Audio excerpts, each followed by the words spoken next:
Hello and welcome. The intro that you are about to see was filmed for a completely different video that I unfortunately could not use. It seems that I bumped a switch on my camera and disabled automatic transitioning between SD card A and SD card B, which means when I ran out of space it just stopped recording, and I didn't notice for over an hour. So the entire ending of that video gone, and it's unfortunately not the kind of thing that can be just reshot, which means you're getting a completely different video. I have pivoted. I have come back out at 2:30 in the morning when it is 20 degrees and I'm waiting for my heater to warm up because I really want to give you a video that I would want to watch. I'm not going to give you something that has literally no ending. So with that, let's roll the different intro. And the main reason I'm rolling that is because, again, other things that can't really be refilmed, so I'm going to have to cut and paste. Let's watch. Okay. That unit case with you? Yeah. Perfect. What do you currently have in your system? What's your current CPU? AMD FX 8350. That's right, 8350.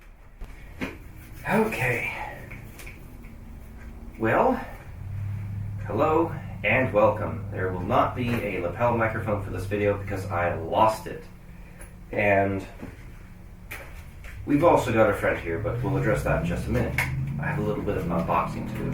First, 3Q6600s, nothing special, but I needed to restock. I was out of them, or they're all inside these PCs. I'm not really sure which one it is. But now I've got them, and that helps a lot in the older systems, especially for the donation ones. Next, this was actually sent to me a couple of weeks ago. This, I believe, should be a GTX 1070. It's in the box. I wasn't expecting that. Also well packaged. I was wrong. It's a 1070 Ti. And there's a note even. Oh, it's stuffed with stat. Let's see. Hey Matt, here's that GTX 1070 Ti I promised you. Hope it serves you as well as it served me. It absolutely will. I already have plans for this, and it's going to be in one of our next videos. Should be clean and have good thermal paste with good thermal pads. That is actually a very good thing to be concerned about. Sorry it's a blower style, but I don't recall actually hearing the fan ramp up unless I was benchmarking it with Furmark. Keep up the awesome work, and this was donated to us by Nerdy Forge, the same person who donated this, which you can see in the background of some of my videos. It is very cool. And for those of you who aren't aware, this is a Battletech Atlas head. Very cool. So, thank you very much, Nerdy Forge. There's nothing wrong with this being a blower. That might actually help the PC that we're going to put this into. You'll see more about that very soon, as long as the shipping doesn't get delayed. Bought it on Wednesday. It's now Saturday, and they still haven't shipped it, so we will see. And this will go somewhere safe, unlike all my other stuff. Next, in my last video, I donated a PC to someone in, I believe it was Waterloo, about an hour and 45 minutes from here. I also gave him a care package, and I brought a spare case along for one of his friends. In return, he donated these. Now this looks like it has something inside. He already told me all of this, but I mean, quite honestly, I have forgotten. So there's one screw holding this one on. And let's see what comes out of this. What is that? Oh, is this a laptop? Yes, that's right. This is a laptop cooling pad. Actually kind of useful. Mostly because I do occasionally have to deal with very hot laptops and very noisy ones. But this is a very cool case that I can use and will use. So let's go ahead and stick that back on. It is a little bit beat up, but there's nothing wrong with that at all. Looks don't matter as long as, you're not getting cats inside your PC. So we're going to stick this right over here for now. That was a great sound for the camera. He also gave us this. Now this should have a heatsink rattling around inside it somewhere. This is a very nice Cooler Master case. Oh, I really love these. I don't know the model of this. He told me, but again, it was cold, I was tired, I forgot. This might be a half or something. Don't remember. But let's go ahead and get that off of there and get the cooler out. Now this is the stock cooler, I believe, for an AMD Dell. The AMD ones had these extruded aluminum ones. You might have also found these on some of the cheaper Core 2 Duo or Pentium 4, maybe Pentium D Dells, but this is pretty much good up until about 65 watts. You can make it cool more than 65 watts, as we have in the past, but it's not exactly ideal. Now this case is in a lot better shape than the other one, so I think that we will do something special with this one. I'm not sure what yet, but we'll find something nice to do with this. And it has both of the thumb screws, which is even better. Now, I do remember that he told me that there was something about this box here, like something else was in it on its side or something that was going to spill if I opened it wrong. So let's proceed to open it wrong. I jest, but I'm probably going to do that. So let's set this on the ground. Now,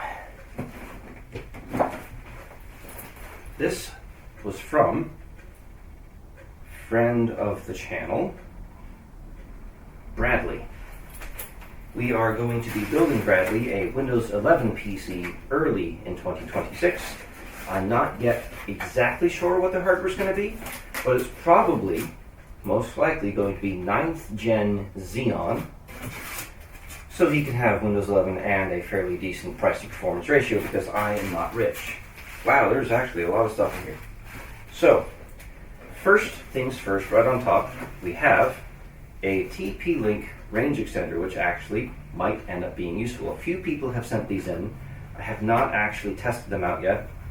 I think it's safe to say that we don't need any more, but I don't even know if the first ones work, and I don't know if you need to pair these, so this is still very useful. We're going to set this aside. Next, we have a Yolink hub. I'm not actually sure what this is, but it appears to be a Wi-Fi access point of some sort. I'm not really sure. Either way, thank you very much. Now I immediately see this. This is a DMS59 cable. It'll split from DMS59 to either 2 VGA or 2 DVI-D. There are versions of this that support up to 4 monitors, but natively it's just 2.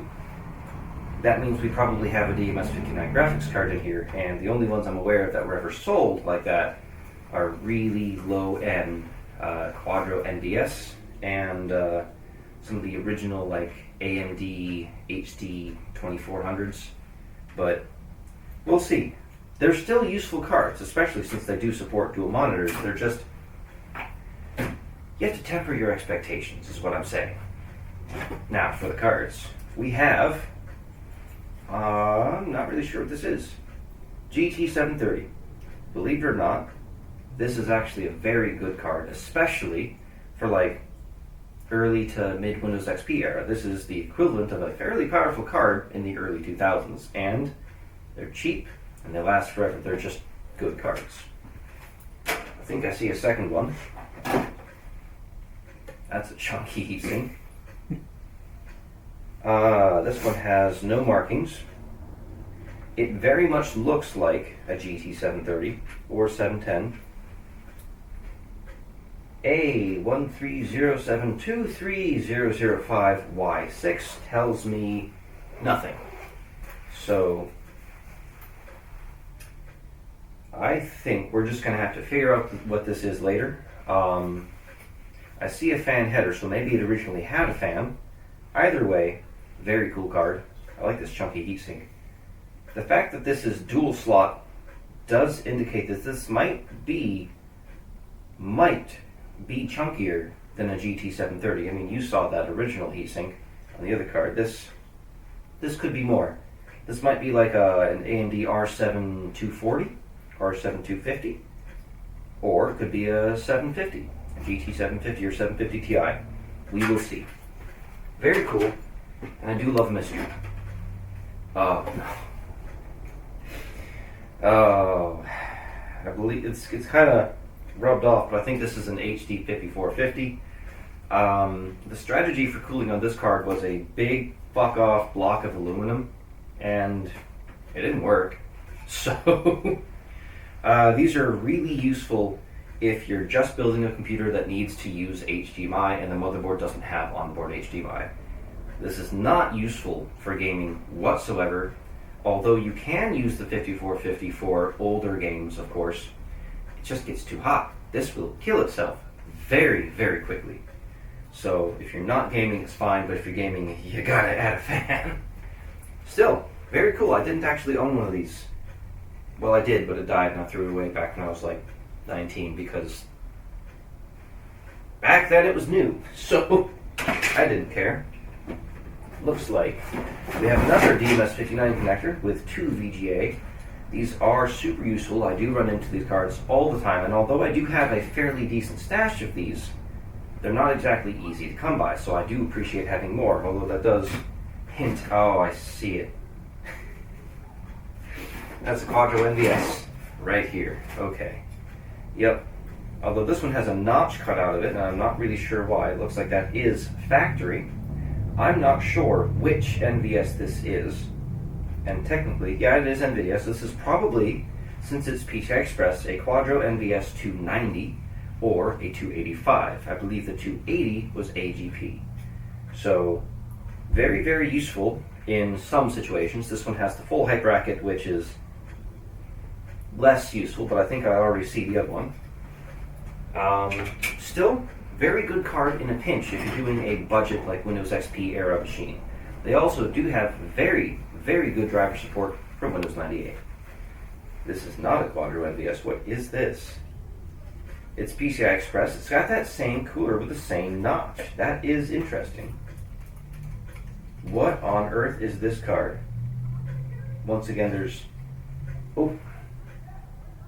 Nope, that doesn't tell me anything. Another mystery. It is NVIDIA. So, yeah, there's no identifying anything on here. This is probably going to be something like a, I'm going to hazard a guess, a GeForce 7600. Maybe 7400? We'll see. Very cool. And is there another? Oh, here we go. The AMD version. Here's a DMS connector, and this is half height. These are very useful for half height cells, such as that one right there. Especially again with older systems. This is probably another 5450 or 5350. It's not going to tell me, but I'm pretty confident it's one of those two. And they're basically the exact same card with a slight clock difference and sometimes a memory difference. This is an Apple card. This is an AGP card for an Apple.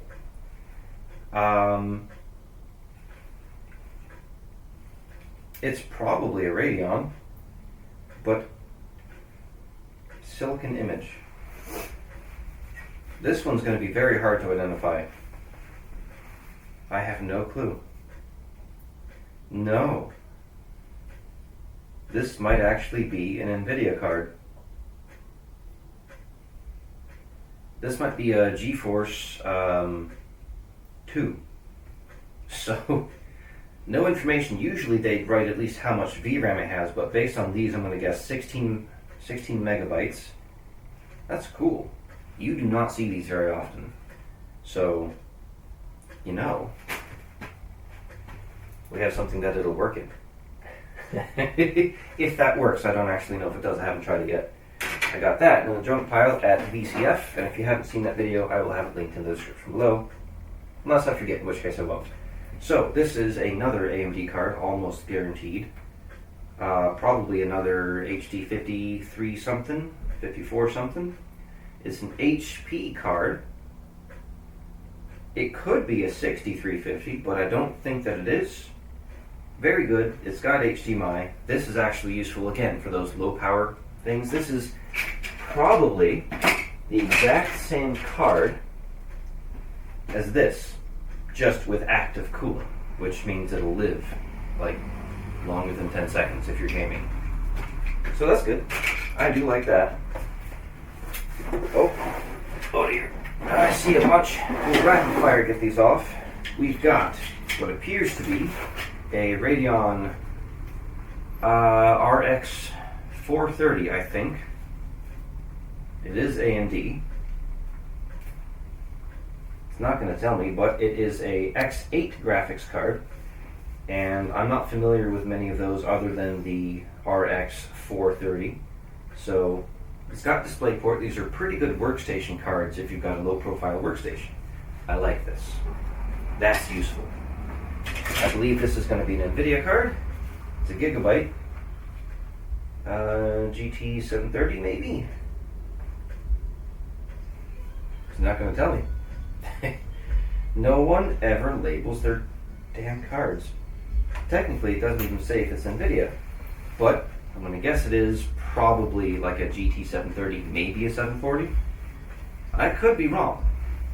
This PCB design is complicated enough that this might be new enough to be like a GT 1030 maybe. I doubt it. We will see. I kind of like that one. We have another AMD card. This one is a full-length X16 card, which means I have no clue what this is going to be. This is another HP card, so I'm not even going to hazard a guess. It's another one that has DVI and DisplayPort. Looks like we have two more cards to go through. Is this? Yes, this is another DMS59, so we've got a Quadro.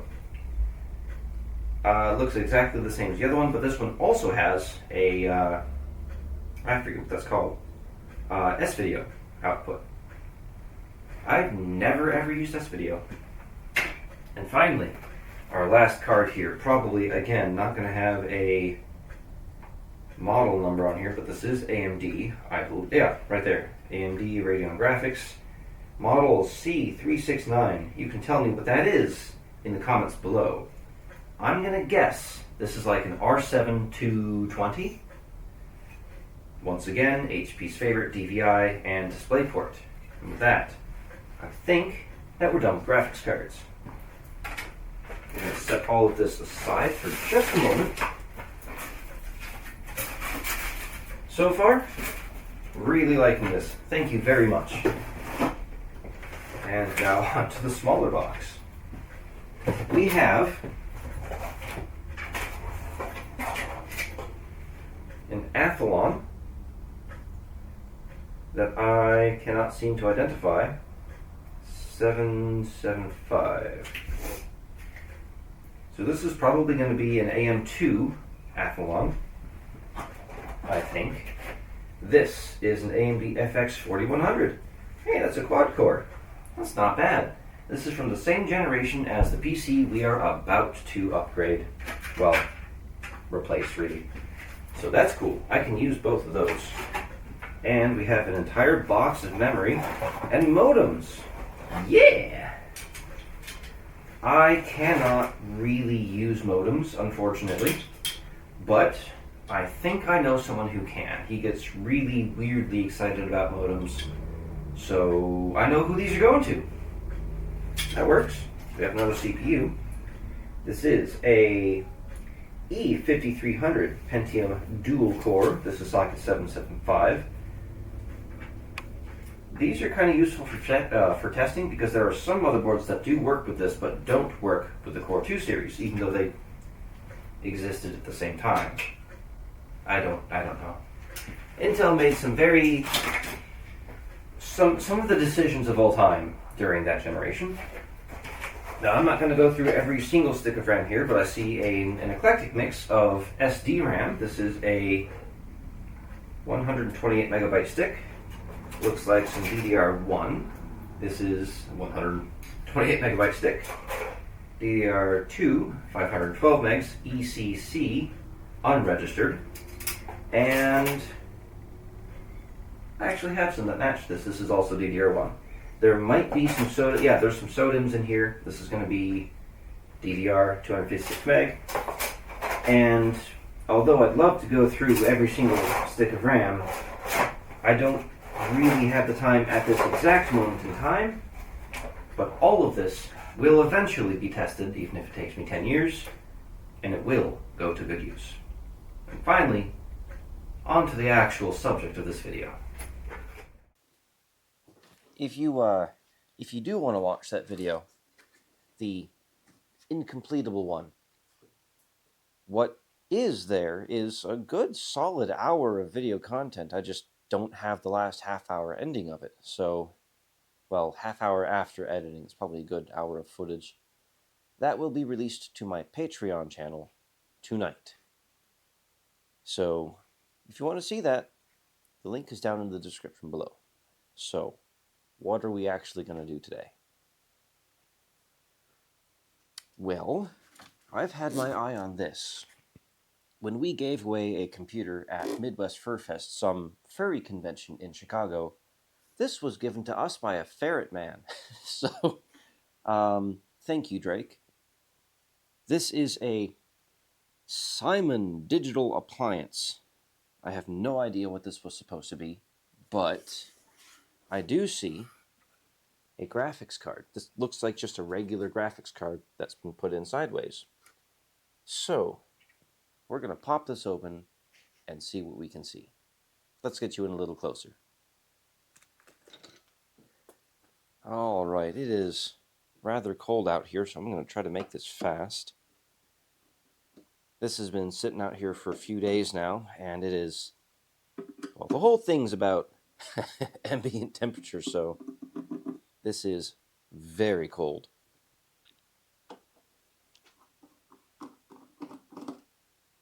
At least it's just standard Phillips. A lot of times these things will use security Torx or other very annoying bits. Additionally, this looks about the right width to be rack mountable.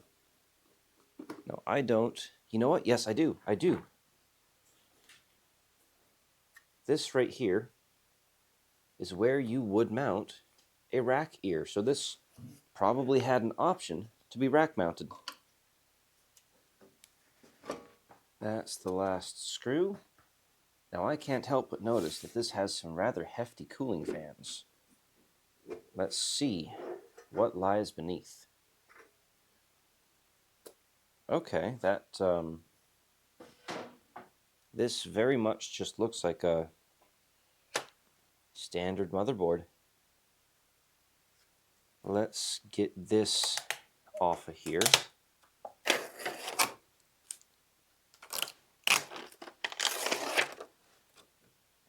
Is that a Radeon? It's a HD 4550. Not exactly a high-performance graphics card, but... Wait.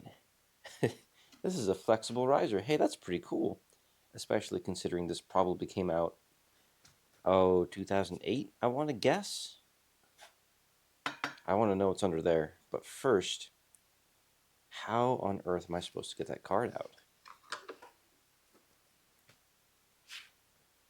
Looks like they want me to jam my screwdriver way down in here. My screwdriver does not reach. Okay. Couldn't really do that on camera, but I bent the casing and I got my screwdriver in there. So, this graphics card should come out now. Heavy emphasis on should. You know what? The power supply is probably blocking it a little bit. There we go. Okay. Oh, wow, that is seized. Oh, that is junk. But it's a Viatech. That card might be junk. Ooh, this is a 1X riser. That's kind of nifty. Not sure what that is, but that we will have to take the power supply out to get this out for sure. Now that is a 160 gig Hitachi hard drive. SATA. Those tend to be fairly reliable, so I can probably reuse that somewhere else. This looks Core 2. This heatsink, that looks late Core 2. For, I believe this will be the North Bridge. See if we can get these nuts off. Also, these fans are just standard fans. I can reuse those elsewhere as well. I'm just trying to figure out what to take off next. I need a smaller screwdriver for that. I need to bring more of my tools down, but I think this will do. Why is that so long? Why is that so long? Jesus. Not necessary. It could have been a quarter that length and worked just fine. There we go. So I want to be careful with this flexible riser. Oh, is that hot glued in? It's got this 3M tape on it, which luckily is very old and brittle. That is keeping us in the slot. I need a flathead now, I think. I do have one of those. There. There we go.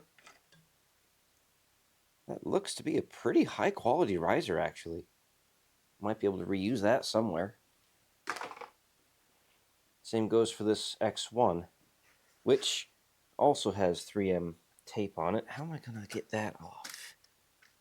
This is affixed with nuts. How is this going to get out of there? Well, let's get this removed at least. Surprisingly, I don't see any bad capacitors yet. So that's loose. I don't think this is going to come out. Maybe we'll get lucky. It's got that same tape stuff on it. Nice. I don't know what I would ever use an X1 riser for, but now we have one. Okay. This is just a bog standard micro ATX motherboard. That's cool. We won't have an I/O shield for it, but I think... Why is this cable so long? It's got to go an inch. What on earth? Oh, there we go. Wow, it's hard on the fingers, especially in this cold. Now, this Flex ATX power supply might still be usable because it has a standard CPU 4-pin, a standard motherboard 24-pin, and I know for a fact at least... Oh, is this glued shut too? Get out of there! It also at least has one SATA power connector, so it's not useless. So let's go ahead and remove this next. I don't know if we're going to be able to get our screwdriver all the way in to get that next card out. My concern is I was able to bend this part out of the way last time, but I don't have that luxury this time. Maybe I can do something with our tiny screwdriver? What else keeps us? Looks like a couple of nuts. That's a strange nut. Huh. It's like the kind you use for standoff. Oh, I can't get to the next nut. Oh, that's a conundrum. I need the power supply out before I can get to this nut. But I need the hard drive out before I can get to this nut on the power supply. So we're gonna just try and fish some of these cables through. At least it's not as cold as that one time. Ouch. Ooh. That was a good pop. Oh, that one time. That was our last video. Okay. Let's see if maybe I can get some more cables through here.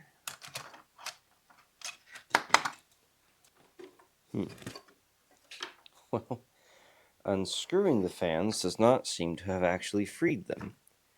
I need the wire out, but the wire travels all the way under the hard drive. Oh, okay. I need to do something about that. Let's try our best to maybe just... Oh, I might have gotten it. I got it. That's amazing. I didn't think that would work. I'm happy it did, though. Don't get me wrong. 5 hours later, we've got our nut, which means this should be free. Heck yeah. Okay. 1 drive of hardness. Ooh, hey, look at this. We got a fan splitter out of the deal. That's pretty sick. Okay. Something tells me that this is not going to want to come off easy. So let me just go ahead and get this other fan out of the way. Okay. And these should be free now. Now these actually seem to spin real well. So these are super useful. So is that fan splitter. I don't see a reason to separate them yet. I'm going to leave those in one piece. Now, let's go ahead and try to remove our power supply. Oh, that nut wasn't even tight. Of course, it's hard to get to. I'm not super surprised that it wasn't tight. There we go. Now, of course, I need to lift the power supply off of those studs. Ta-da! Yep. 1 SATA, 1 P4, 1 motherboard connector. This is not useless, not super useful, and also probably full of bad caps, but this can still be used. Okay. Let's move you. Okay. That's 1 SATA cable out. Now what on earth is this?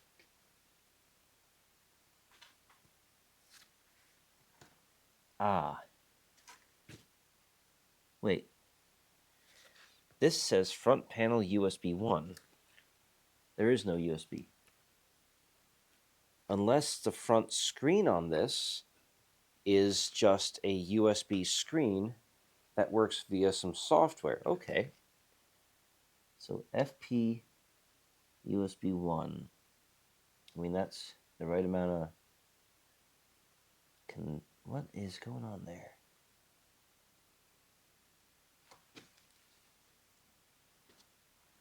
Huh. Well, you know what? I don't think we really need that. Oh, it's just a regular USB connector. And the, this was just hiding the rest of it. Okay, this is just a completely normal device. Let me see if I can get this card out. We'll find out what this is.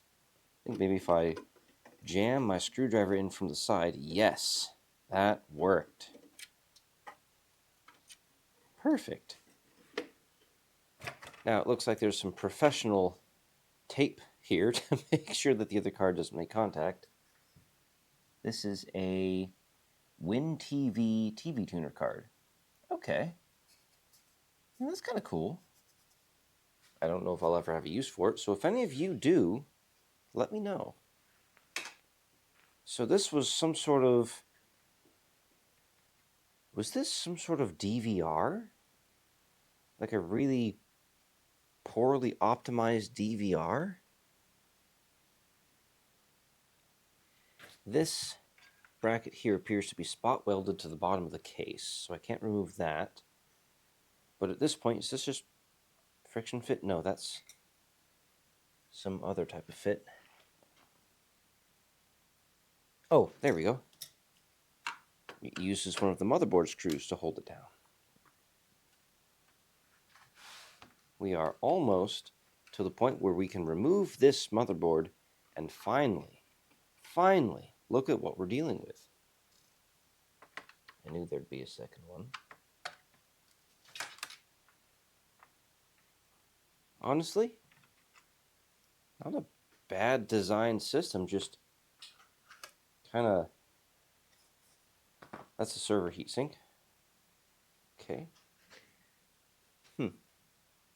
It's got a weird bend in it, but I think that's... Oh, that's so cold by design. This is the CPU fan header with a splitter that's been hot glued to one of the fans. I'm not going to get that off right now. Yeah, this has just been... Oh, that's not hot glue. That's more that... What is that, 3M tape? There. Yeah. There we go. And this one too.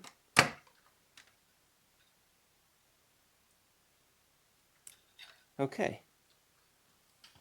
Now let's remove these fans, just because we already got the other ones out. Might as well get these as well.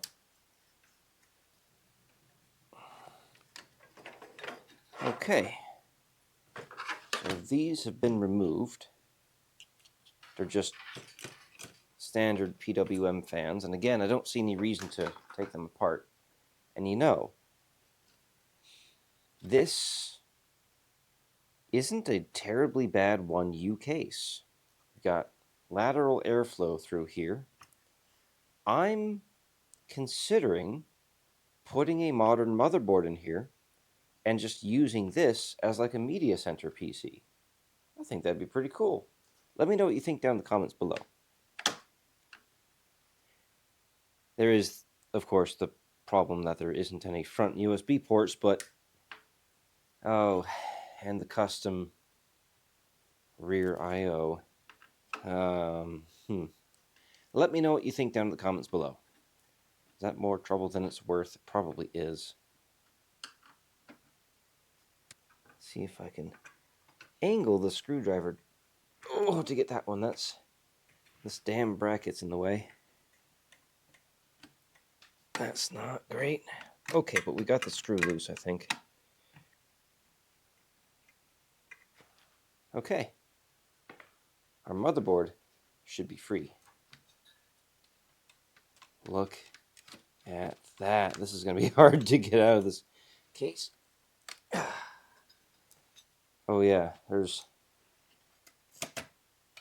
copper grounding tape connecting all the tops of the I/O ports to the back of the case, which is kind of unnecessary because the motherboard is grounded to the case through the motherboard screws. That just makes it hard to remove. How am I going to get this out of here? Maybe... Well, I see that there's a couple of nuts here holding this in place, and on the other side, there's probably a screw under here somewhere, but I'm not going to dig for that. I think that this case has probably contained its last PC.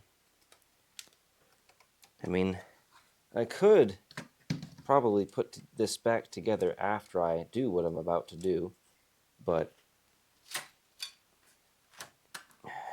get out of here. Free, my people. There we go. We have it. We have our computer. Nice. And this, I don't know, we'll do something with it later. Okay. I'm burning to know what's under this heatsink. Place your bets. It's probably a Celeron, but it would be pretty cool if this was a Core 2 Duo. That's a flathead.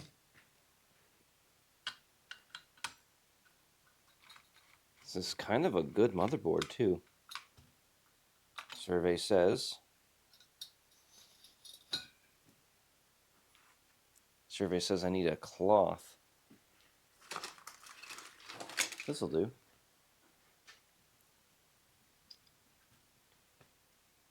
Survey says it's a Core 2 Duo E8400. That was probably overkill for whatever this machine was doing. How much RAM do we have? Low profile sticks. You don't see those too often.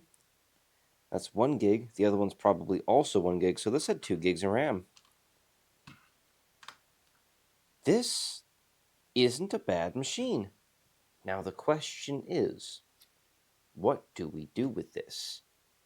And does this work at all? I mean, the fan literally does not spin. So, then again, it's a 4550. It doesn't exactly consume much power. But hypothetically, if we upgraded it, does this work at all? This should have onboard graphics, and it does have onboard... Oh, it's got onboard HDMI. That's pretty cool. This was a high-end motherboard. What is this? Intel desktop board.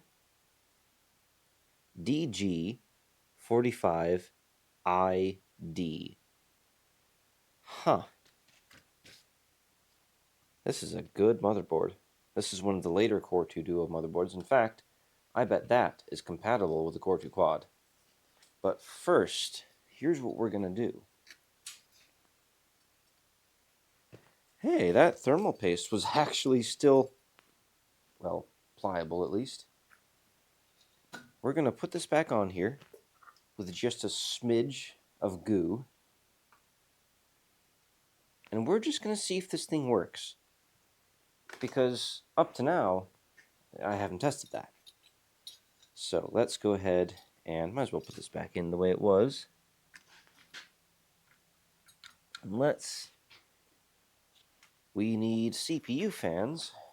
We'll just go grab the other ones. We'll put this back together as it was, but outside the case. You know, we like to keep things simple around here. And since we're just testing, I'm only going to tighten these 2 screws. So here's our CPU fans.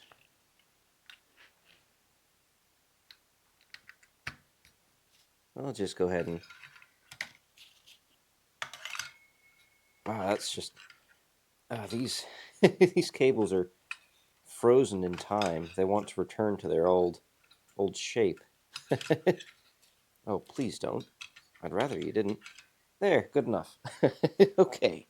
And just because I like to make bad decisions, let's see if this power supply still works.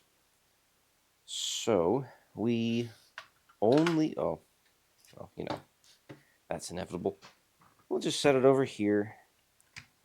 Connect that. Connect our P4 connector, if it'll not fight me. Just like the other ones, it has a sort of a cable memory, if you will. Good enough. Let's get a power cable. And, you know, before I connect that, let's get a screen hooked up.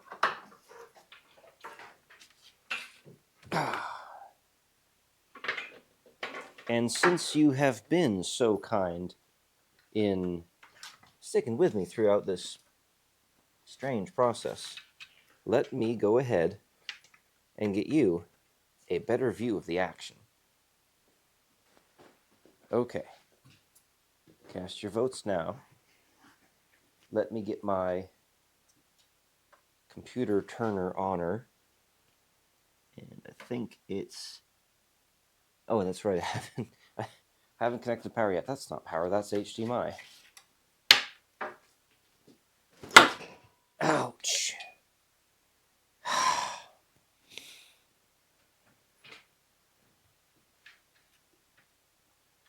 Is it just going to turn on by itself? Sometimes I do that. Not this one. Okay. We have power, though. This monitor doesn't have power. Let's get that set up real quick. Okay. This has power. And it's on. Survey says... Well, the fans are quiet.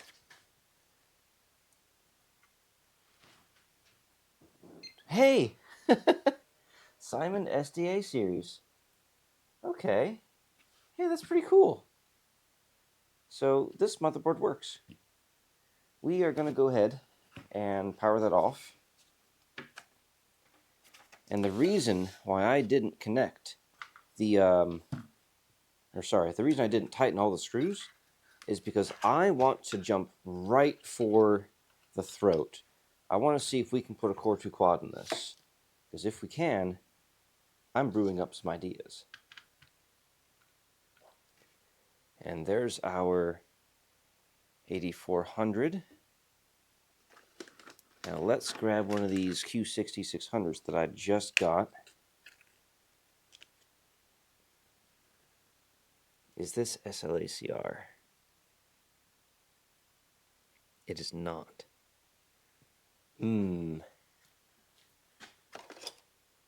The SLACR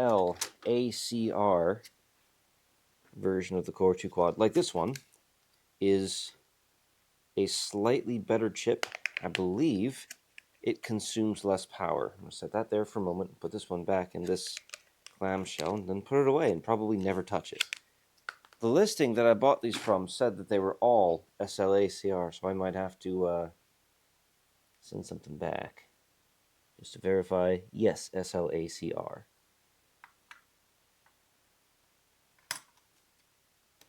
So, let's pop this back on. I'm not even going to add more paste. We have some. We just want to see if it will post. I believe, correct me if I'm wrong, but I believe that the non-SLACR, the original Core 2 Quad Q6600, was a 105 watt CPU, and I think that the difference is that the SLACR S-Spec is a 95 watt chip. So we're just gonna, good enough. Where's my power cable? Oh, there it is. Okay. Now, will it, well, it automatically turned on. That's actually not a super good sign, but the fan spins down. Will we get a screen? We have a screen. We are so up. Yoink. Give me that power cable. Oh, that is amazing. We've got a quad-core CPU. Okay. You know what? Before we even do anything else, let me see if we can upgrade this RAM. Let's see. What do I have lying around that's close by? I got a 2 gig stick. Probably won't work, but we will be trying it. Let's see. Just got a bunch of crap here. 2 gig. Is this DDR3 though? Yes, it is. Is this DDR3? Yes, it is. Oh, damn it. Okay, where's my DDR2? Okay. Just to see if it would be easy to get us up to 4 gigs. Let's go ahead and pop in a couple more gigs. This is 1 gig 800 megahertz. Yeah, this might work.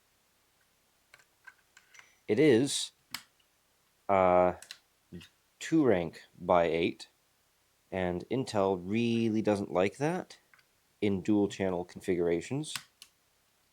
But we're going to try it anyway, which means I need this power cable. Why are we trying it when it probably won't work? Because I don't want to dig out my DDR2. Hey, that's a good sign.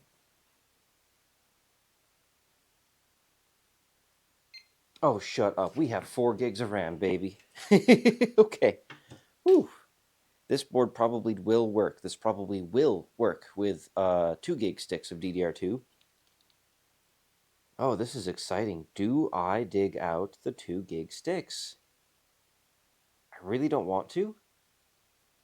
I do need to get a better power supply. This has got to go. Okay, but this does work, so we will put it with our stash.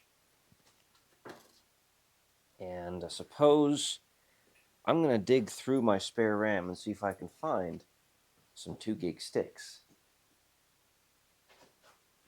Okay. In our last video, this system donated its Core 2 Quad.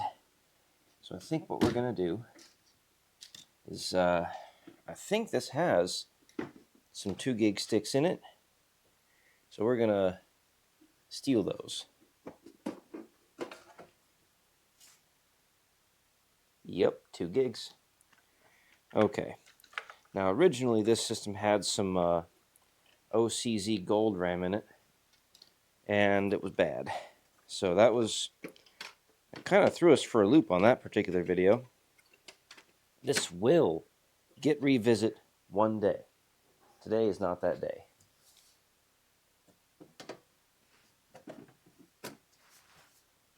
But I know that that RAM works. And I mean, come on, how cool would it be to have 8 gigs of RAM in this thing? Now, admittedly, I found this mystery 2 gig stick. So I think what we're going to do is, again, we're just going to go for broke. We're going to add our 2 gig sticks to the current setup, which should give us 6 gigabytes of RAM. Got this Cooler Master 500 watt. So let's use this. We're going to have to find a new cooler. But that's okay. Okay, so it just turned on again. Probably... Okay, it's not happy about that at all. Maybe by themselves. We're going to put them in the primary banks. Maybe now.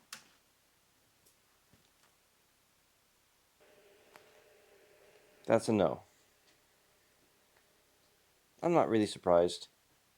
It was kind of hit or miss whether G45 worked with 2 gig sticks. But you know, at least we tried. At least we tried. 4 gigs is plenty. That's honestly pretty overkill for XP. Let's get this button back up and we will find a different cooler for this system. Well, we have Adam, a friend of the channel, to thank for this. Let's go ahead and yoink this off for the last time. Not that this isn't a nice cooler, just not for our particular situation. Now this that we're putting on, yes, it is just an Intel stock cooler.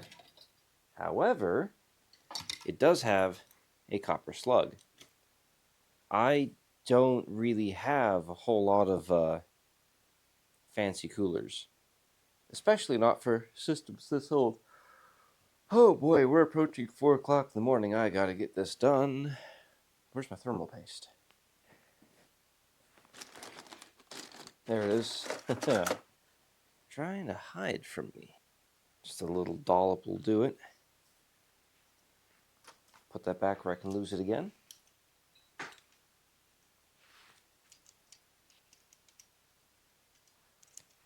Yeah, we'll just do it this way. Oh, wait a minute. Oh, no, this has a back plate. Can I convince that to come off? Sometimes these are glued on. Looks like I might be able to get this to come off. Hey, hell yeah, the glue is... That's not glue. Okay, this one wasn't glued on. Perfect. Oh. This is a stock cooler for 11.5X. I'll be back. Went back into my apartment and I grabbed this. This came out of an old HP workstation. Don't remember the model, but let's see. Does this work with this back plate?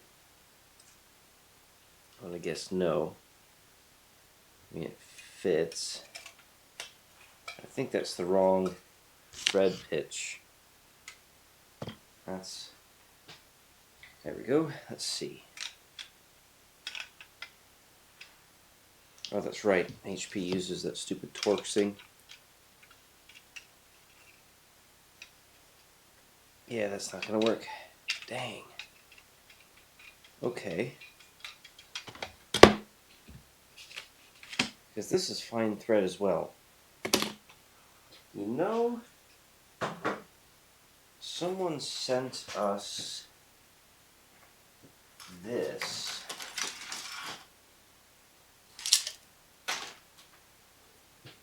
This is supposed to go with a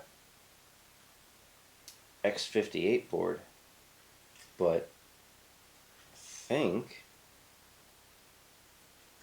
oh, that's not supposed to work like that. It's got, this one's supposed to have nuts that go in the back. Which sucks because I believe, yeah, this is compatible with our backstops, but, well, you know what? Maybe. No. That's not going to work. Dang. But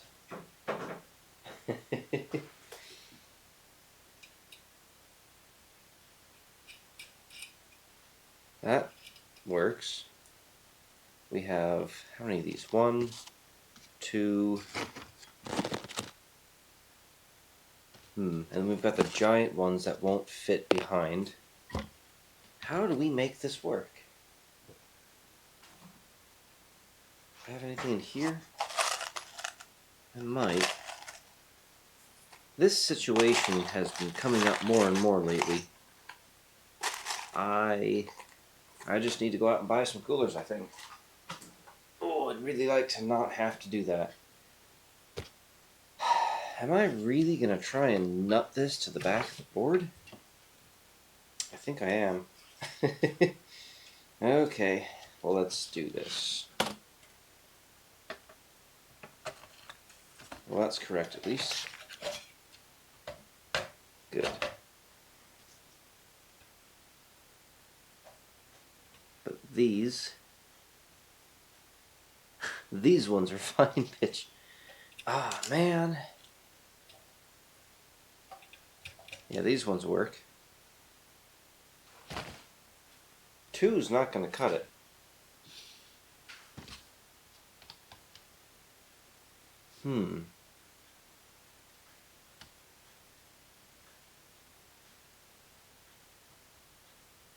That's unfortunate. Let me see what I've got. Okay, last ditch effort before I do something real stupid. Does this match? No. Oh, I want to go back up to my apartment. I think I have to. Otherwise, I'm gluing those fans to the heatsink. I've done it before. Okay, it is now almost 5 in the morning. I have some more options. Well, an option. I've decided I don't like this idea. If this doesn't work, we're gluing this fan to that copper heatsink. It will cool the CPU fine enough, but I'm out of glue. So if this is not going to work, we're going to have to do something tomorrow. In the meantime, oh boy, what a pain in the rump. Let's get this off, which surely has goo on it. Yep. We can just go over here and think about the things you've done. We're going to put even more goo on here.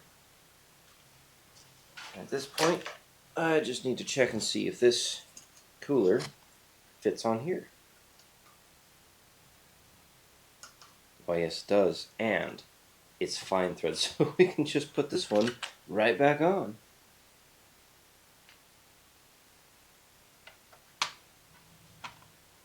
Just like so. It's as if we didn't make any changes at all. Now, let's see. This is a better cooler anyway. This absolutely will. This will handle a Core 2 Quad. This is from a Pentium D system. There's still a 1/4 inch between the bottom of this cooler and the actual CPU. We will see if it ever actually tightens up, but I don't think this will. I think we had this problem last time. This might be a cooler that was designed to screw into the case behind a motherboard, and not the motherboard itself. Yeah, that is not even making contact. Ah.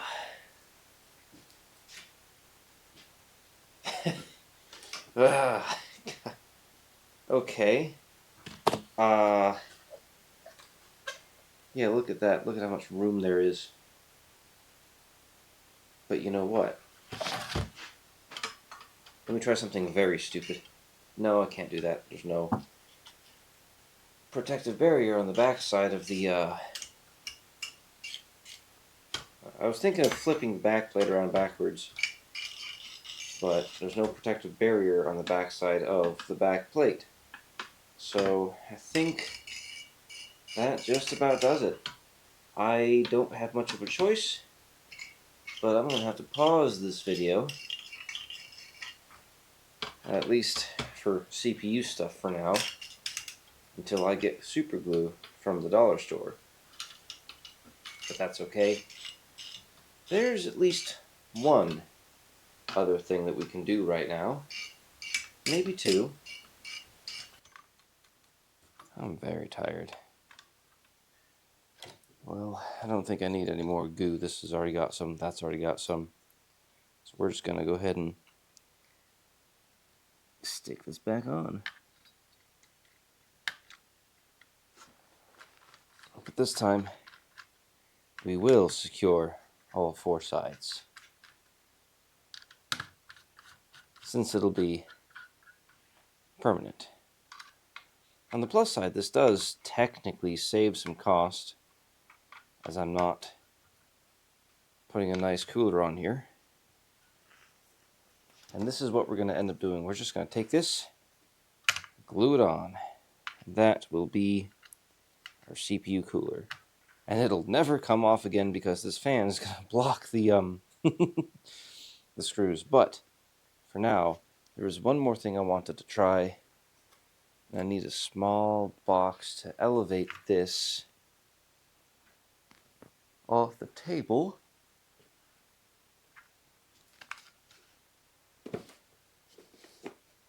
You know what? While we're at it, let's go ahead and change this that out of here. Now, there's 3 things we can do. We can change the CMOS battery, because it was obviously needed. We can test this super rare RAM, which won't work in the system, but I kind of want to test it anyway. And let's see what some of these mystery cards are. Oh, this one might actually be like a... What is this card?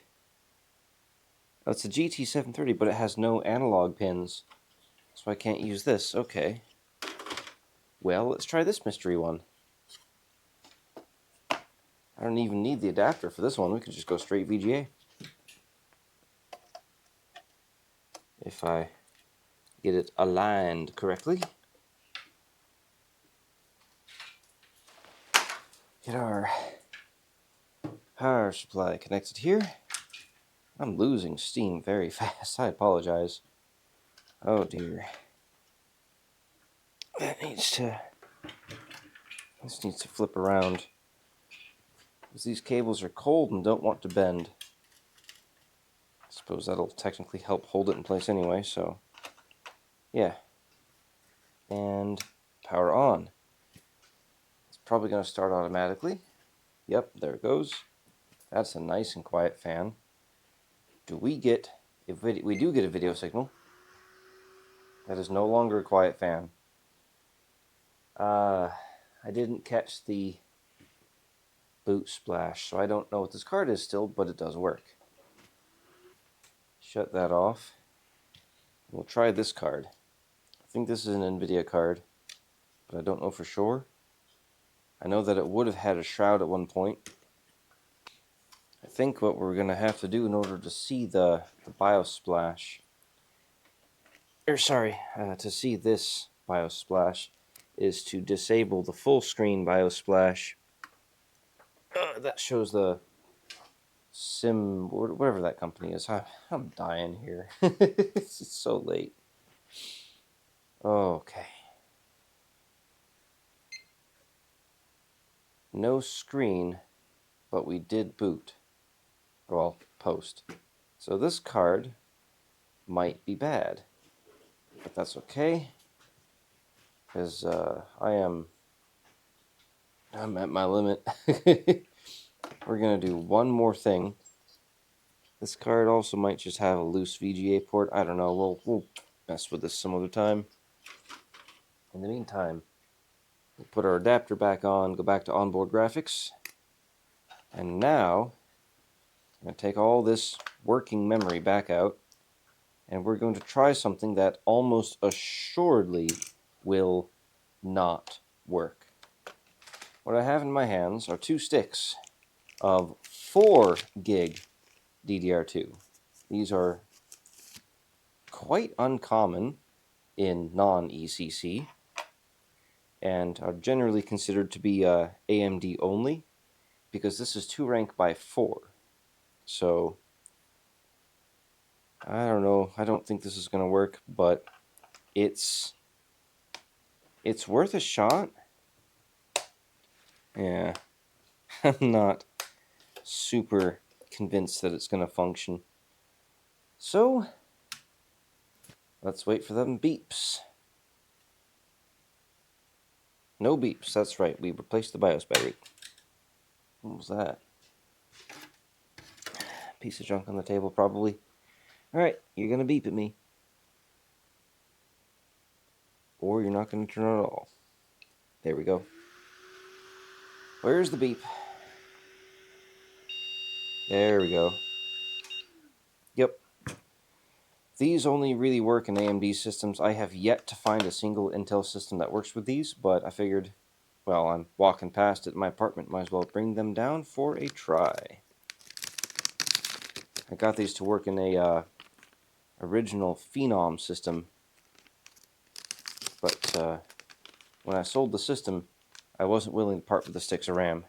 So that's how you get 16 gigs on a system from this era. But I'm dead. That's all I got. We're going to go ahead and get this out of here. And what time is it? Ooh, that's 5 a.m. I gotta go to bed. I'll see you in just a moment.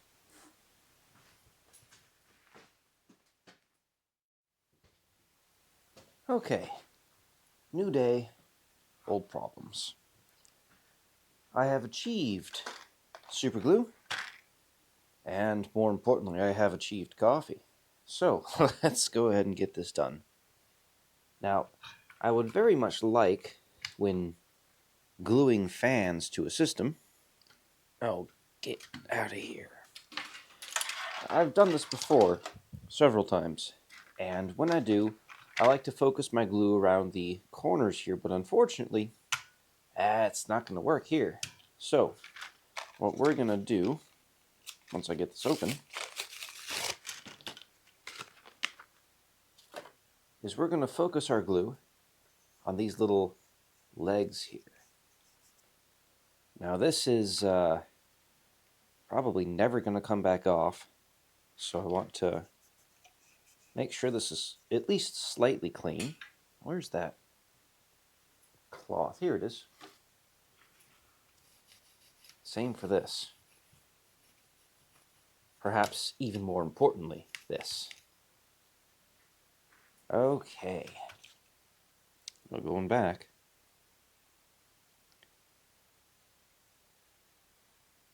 Also, for the record, if you are going to do this, the gel super glue works way better than the liquid stuff.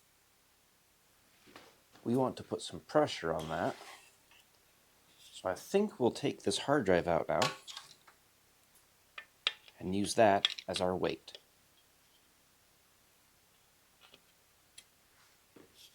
I've got to clean up this workstation. This is a bit of a mess.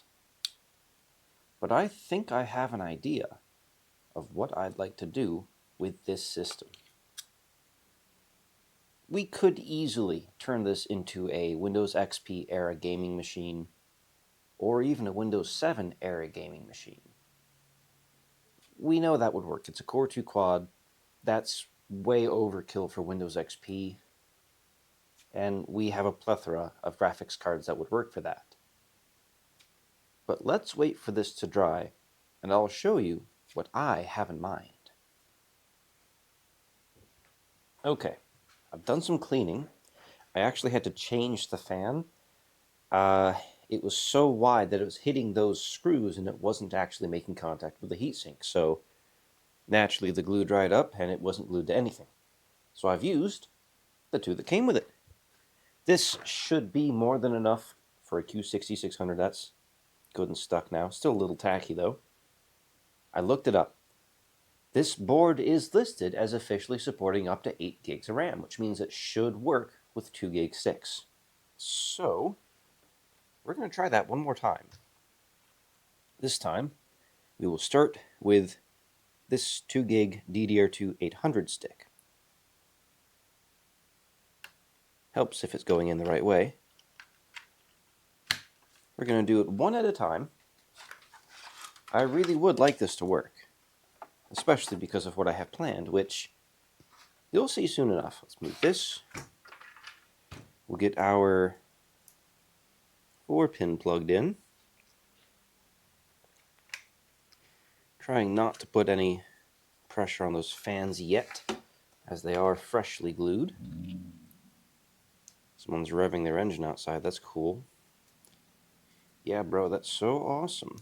He's just sitting in the parking lot revving his engine. Okay. So, that should be all we need. Now where's my power button? Here's my power button.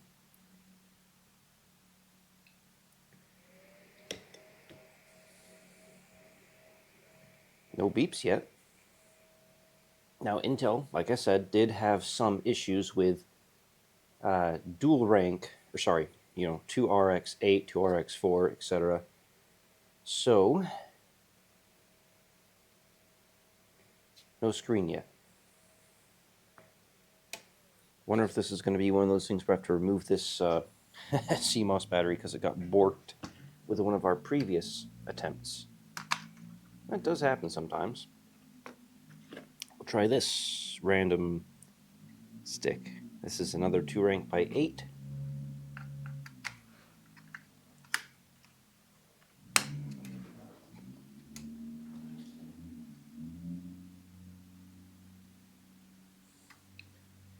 There we go. Okay. Doesn't like those sticks. Or sorry, this stick. Try this one.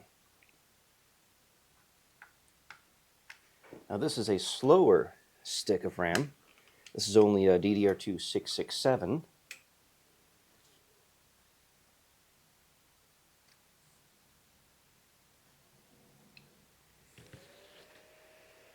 Maybe the slower speed will help it.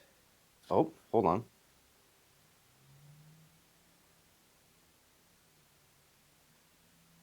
Okay.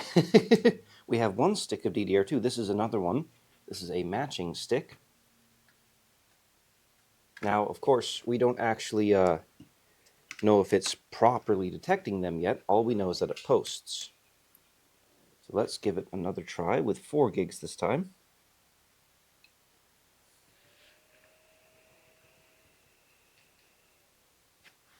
That's a good sign.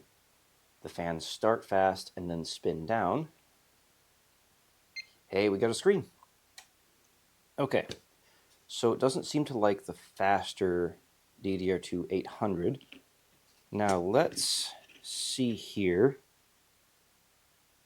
What speed are these? These are 1 gig 667 sticks. I know that it likes the 1 gig 800 speed, but maybe we're gonna just go ahead and match it with a bunch of 667s. Give it 6 gigs of RAM, because 6 is more than 4. Let's see if it'll post. What ranking is this? It's not going to tell me. Okay. Let's see what happens.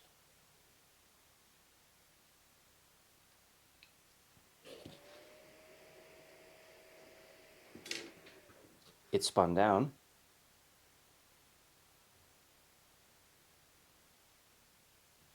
We have a screen. Okay, that is 6 gigs posted. It would have been nice if we could have done 8, but you know what? I'll take 6. That's fantastic, especially considering how old this hardware is. I mean, this coming year, this will be touching on 20 years old. That is fantastic. I mean, some people have 8 gigs of RAM in their PCs today, so the fact that we theoretically could get 8 gigs in this, you know, that's pretty cool. Let's go ahead. Try to get into the BIOS real quick. I just want to see if it's actually seeing the RAM correctly, because it might be detecting those 2 gig sticks as 1 gig. I've seen that before.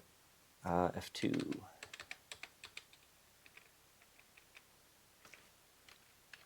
Six gigs of RAM. Core 2 quad. Hey, that's pretty good. Now, let's put this into a case. What case are we going to use today? I think we're going to go for this DIY PC case. Now, I do see that we're missing, well, pretty much every fan in the case.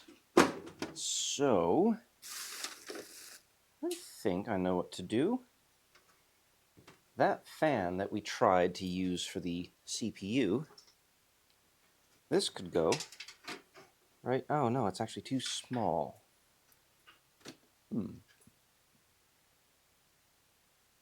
What fans do we have?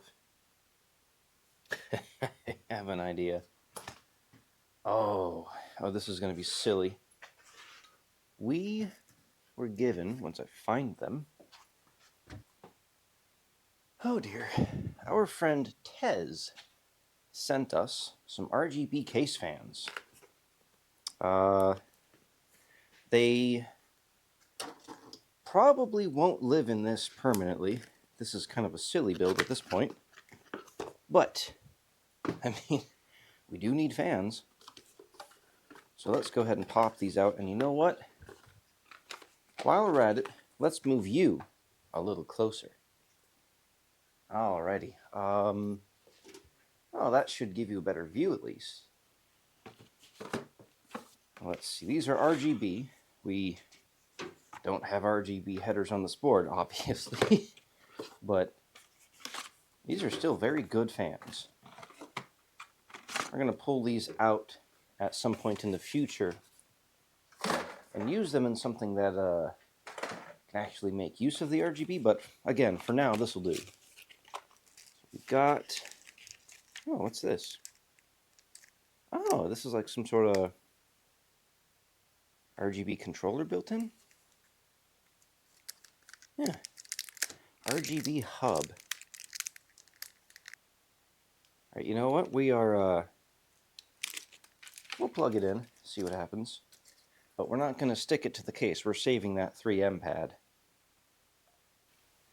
Well, we got them installed. This is not a super well designed case, but I did notice while I was doing all this that the motherboard only has 2 plugs for case fans. So we're going to go ahead and steal the splitter from these fans, and we're going to use that for the front ones. We're just reusing all kinds of stuff. Pretty cool. So let's go ahead and get our motherboard installed. Now it looks like we are missing a couple of standoffs. I'm sure I've got some lying around. Let's check my little thing of goodies here. You know what? That'll have to do. Just tighten this a little bit. Don't want to strip out the case. Good. Now, that should be good enough for our motherboard. Actually, let's get some of this routed at least out of the way. Let's grab our box of goodies here and find out, is it fine thread or is it coarse thread? This one that I put in is probably going to be fine thread, and it is.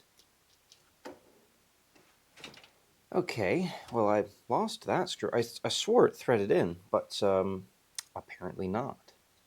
So I need some coarse thread screws, because these 3 are fine thread. These 2 are coarse, because of course. Now we're going to go ahead and reuse as many parts as we can, because, well, parts are expensive.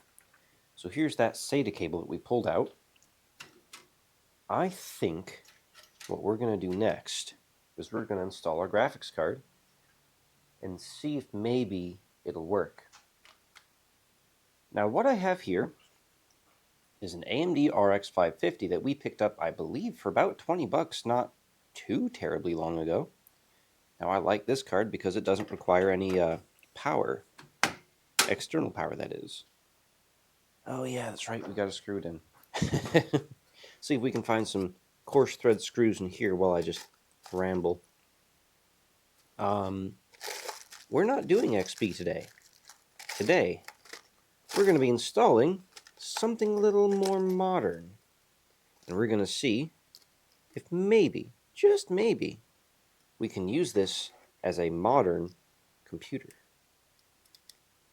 20 years old, most of the hardware. The only exception, of course, is this graphics card. Now I want to be very careful when screwing these screws in, because this is a DIY PC case and they do not use very thick metal. It is super easy to strip these out. So we're just going to snug it up, and that's about it. Slightly more than finger tight. So let's get this installed here. And I think it's about time that we pop open the back side of the case and start doing some cable management and get our power supply installed. Grab our excellent quality power supply here. Now, for these cases that have a basement, I really do prefer to do it standing up, but today I think we'll do it lying down. Just my personal preference, it doesn't really matter, but you know how it is. Everyone's got their way of doing things. Now I need some coarse thread screws for the power supply.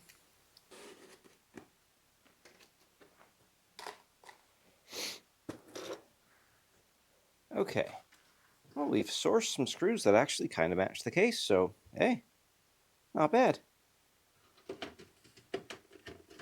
And this is why I don't like doing this on the side. It's hard to get the power supply in the right spot.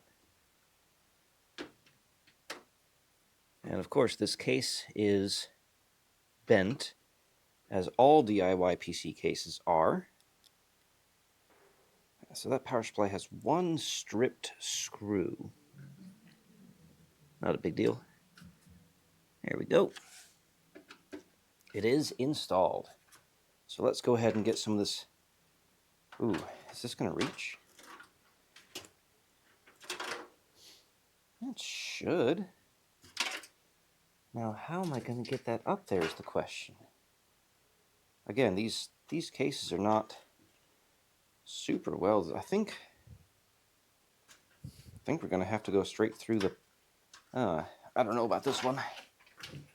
Let's see, what are we going to do? We could get it up through the top if the motherboard wasn't installed. That's a design. DIY. I'm going to pull it, I think, through the side here. And that looks like it'll reach.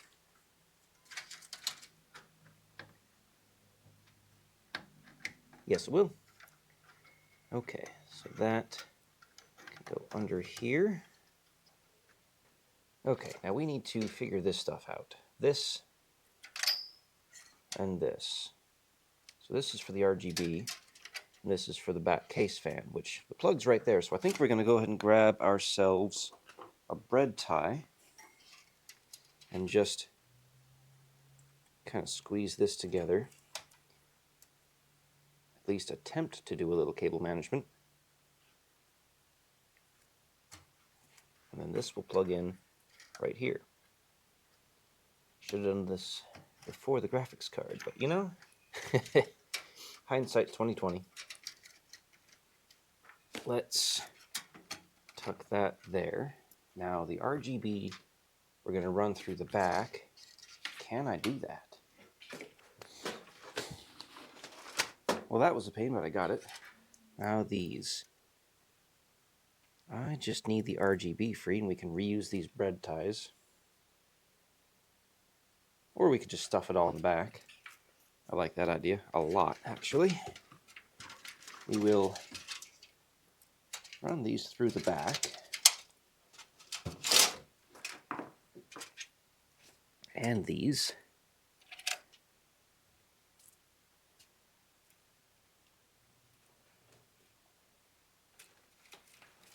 I don't know why I'm caring so much about cable management for this PC, but you know what?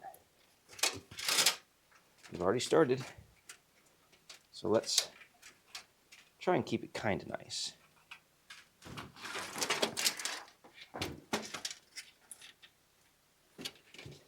Okay, so here's our fans here.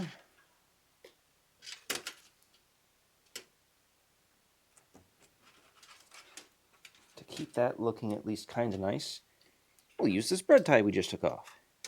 Perfect. The rest of those cables can just live right basically where they are. Okay. Not bad.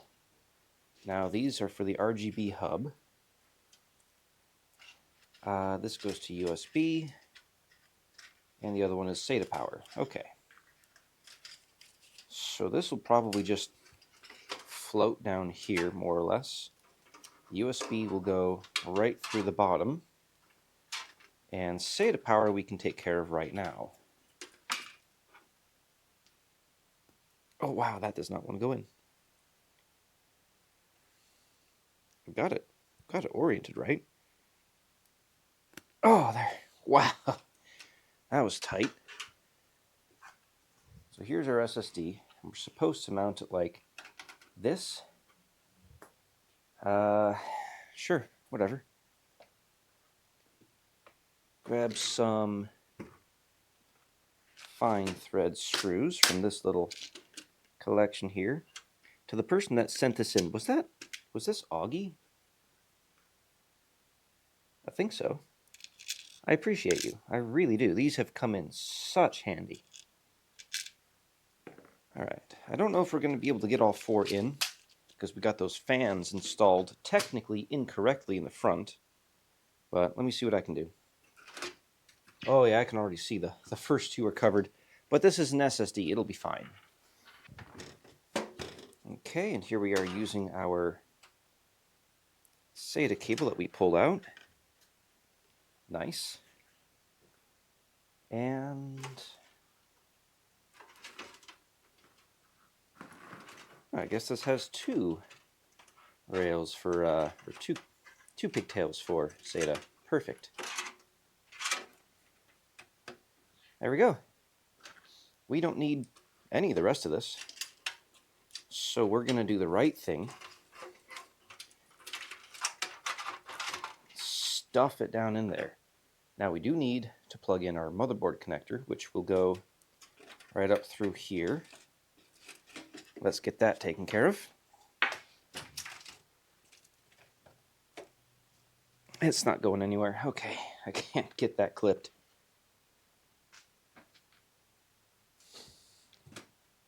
If this wasn't yellow and black, and if this wasn't red, this actually wouldn't look half bad.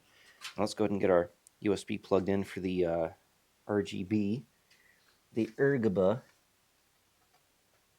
1. Now we should have plenty more to plug in. Get the rest of that pulled back. Now we don't have USB 3 on this case, or sorry, on this motherboard, but I do have this USB 3 to USB 2 adapter, which looks like it's in real rough shape. Oh dear. A lot of the pins are pushed in. That's... Oh, this is brand new. But a lot of those pins are damaged. I don't think we can use that. So, we're not going to have that port working, but that's okay. We have USB 2 on this case. And we'll get that stuffed through there. This should be our HD audio stuffed through there. We'll get our front panel connected last. Even though I really should have gotten that done first. But, you know, actually, no, it's right there. It's easy to get to. So, more USB.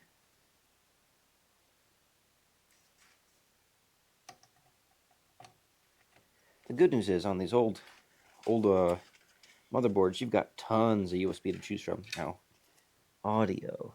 That's here. Perfect. Get that stuffed through the back. And now our front panel. This can go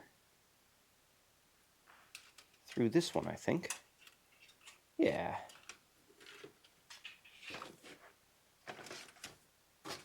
So, power switch. Reset switch. Hard drive LED. Positive is that one.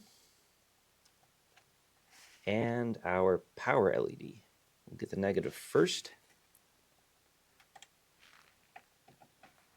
And then our positive. Okay, and we can pull that through. Look at that cable management. That is amazing. In theory, we can power this on right now, but let's go ahead and get some of this at least slightly secured with more bread ties. There's that. Do I have more? I thought I did. Yes, here we go. This one should be long enough to get our 24 pin and our 4 pin. Well, technically 8 pin, but 4 pin on the board. Keep that tucked out of the way, and the rest of this it's fine. So, get our, make sure we're good. Yes. And there we go. Not even any pressure on that. That is uncommon for me. Now, do I have any spare thumb screws? That is the question.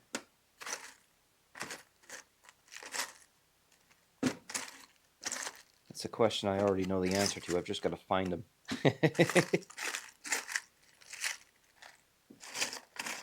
You know, I think there might have been some in that set that was sent to us. You know what? Those look similar enough that no one but you guys are going to notice. Perfect. Actually, they all look basically the same anyway. Just slightly different knurling on some of them. And for those of you who didn't know, knurling is the term for these little ridges that your finger grips when you put them, when you're trying to screw them in or unscrew them. Now, before I put this side panel on, we really, really should test it. And I don't think that this has analog, so we need to switch screens and get you repositioned. Well, so here's the plan. You see, we can't put Windows XP on this anymore because the RX 550 does not have Windows XP drivers. We could put Windows 7 on it, but I don't want to.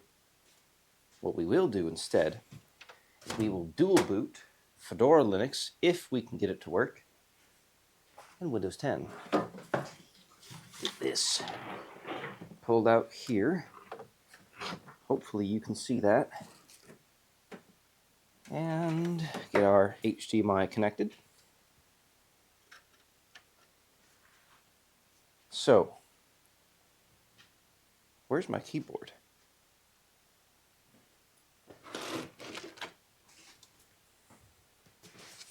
Where is my keyboard? So, turn that on. Turn this on. Now, did I get it wired correct? Where's the button? Oh. Hey. Hey, those fans look pretty cool. Let's get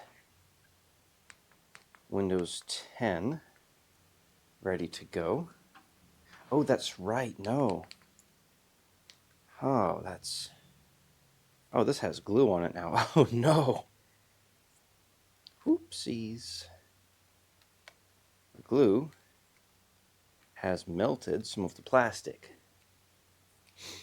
So, let's... Oh, we have a boot code 50. Okay, postcode 50 could be memory, or a PCI device enumeration failure. So let's just replace the graphics card, simply because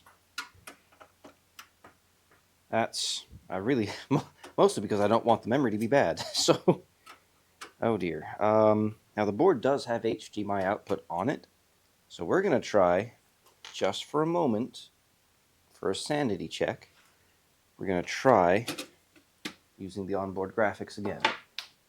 Now, whoops, there we go. That graphics card is a lot newer than the rest of this board, so wouldn't be too surprising if the board had an issue with it. But in theory, it should work. In theory. Now, will we have... Oop, come on. There we go. Guess it takes a second. Will we have proper posting this time?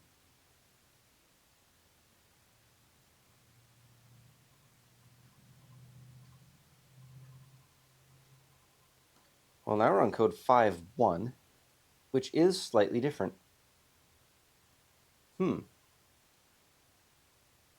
I wonder...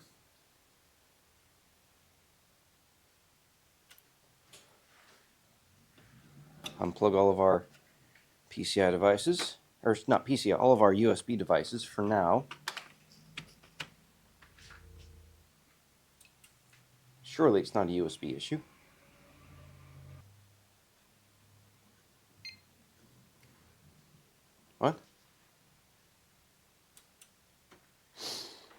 Okay. Let's plug in our keyboard and only our keyboard.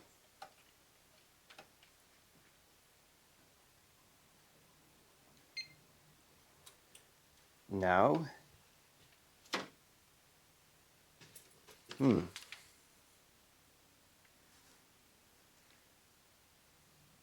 guess try the iOD ST300 plugged in.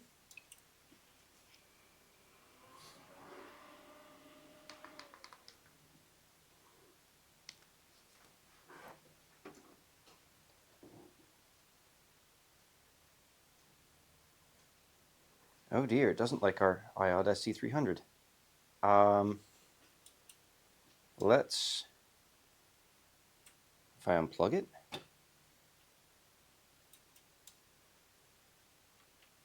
let's try a different USB-C cable. That shouldn't matter, but you never know. Besides, I've got one here that I accidentally borrowed from a friend. Could be the port as well. Oh dear. Okay, let's try a different port. It really does not like that iOD ST300. We'll unplug it again. Huh. Alright. Final test. We'll unplug the keyboard. Oops. We'll set this aside. And we'll try our ST300 in the slot, well, USB socket, rather, that the keyboard was in. Oh, okay.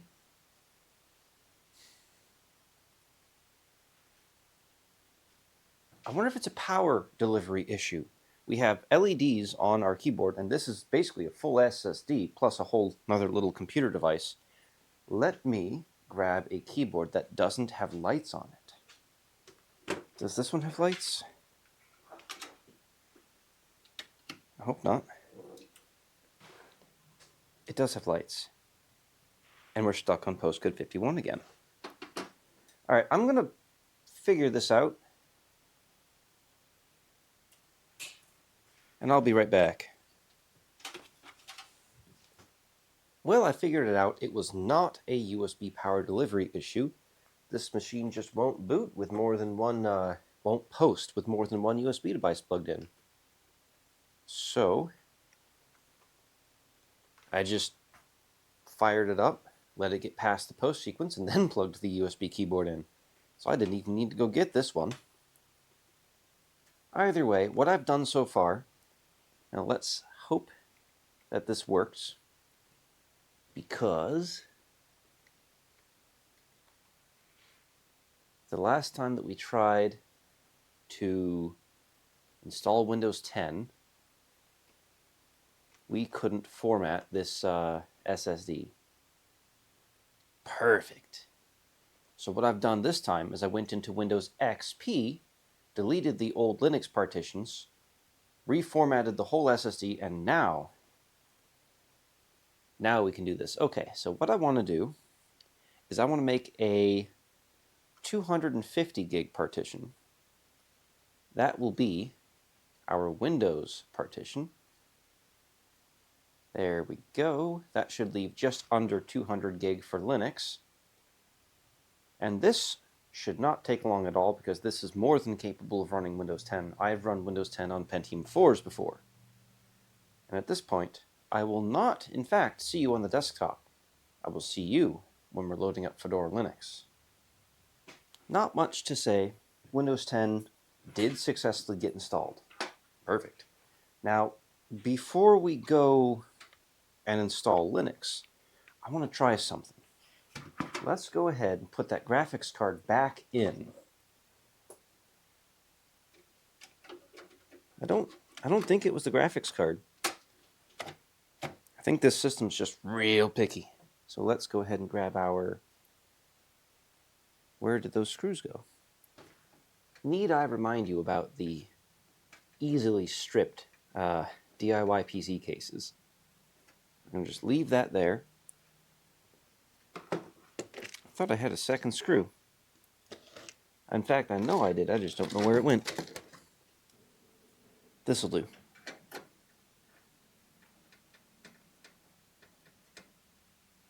Just snugged up. So let's move to the graphics card here. Nothing's plugged in other than the keyboard. Now let's see if we'll post. In fact, let's see if it boots into Windows for one. I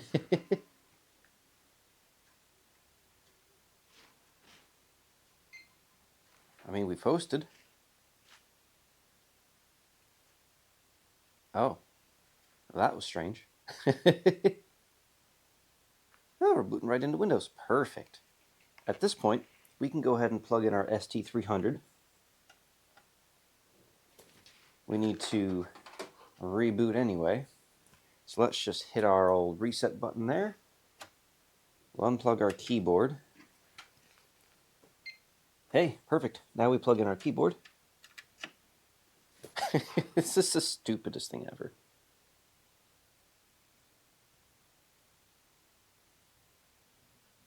Start Linux Mint. Oh. Ah.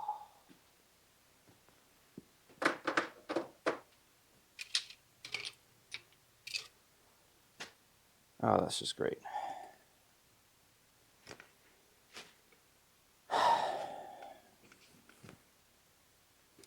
Well,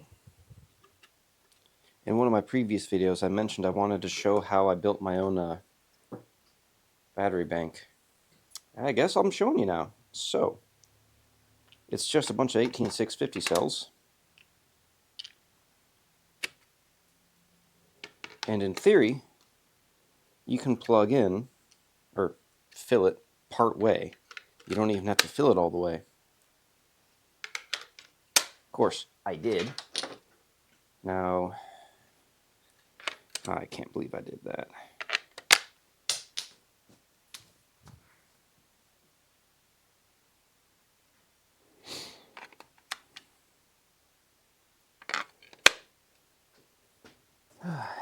All the clips on this are broken now. That's not super great. But you know what? It looks like we're good. That sucks. But you know what? It's probably fine. I need a mouse still. That's right. And I just happen to have bought some from Habitat for Humanity. So these are only about $1 a piece there, so... Nope, you can't land there. You need to be further away from the heater. Oh, it's been chewed on by rodents. Cool. Okay, we got a mouse. I don't have a lot of room, so let's move this. Install Linux Mint. I can't help but notice the fans on our graphics card aren't spinning. They're plugged in.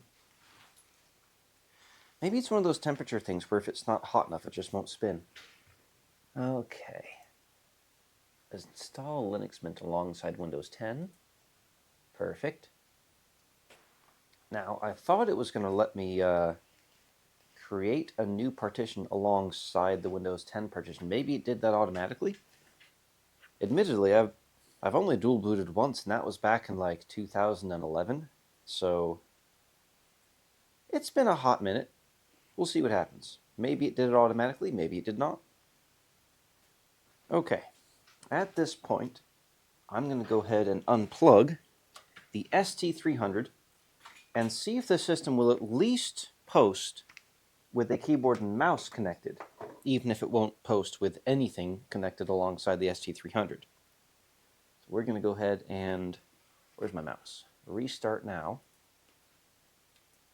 I want to see what the partitions look like under Windows. before we proceed any further. I suppose, however, we can at least put the side panel back on, since we know that the machine is, in fact, working. That's actually pretty gross. That's on the other side. What happened to this machine? I need to clean this. Where's my cleaner? Where is my cleaner? There it is.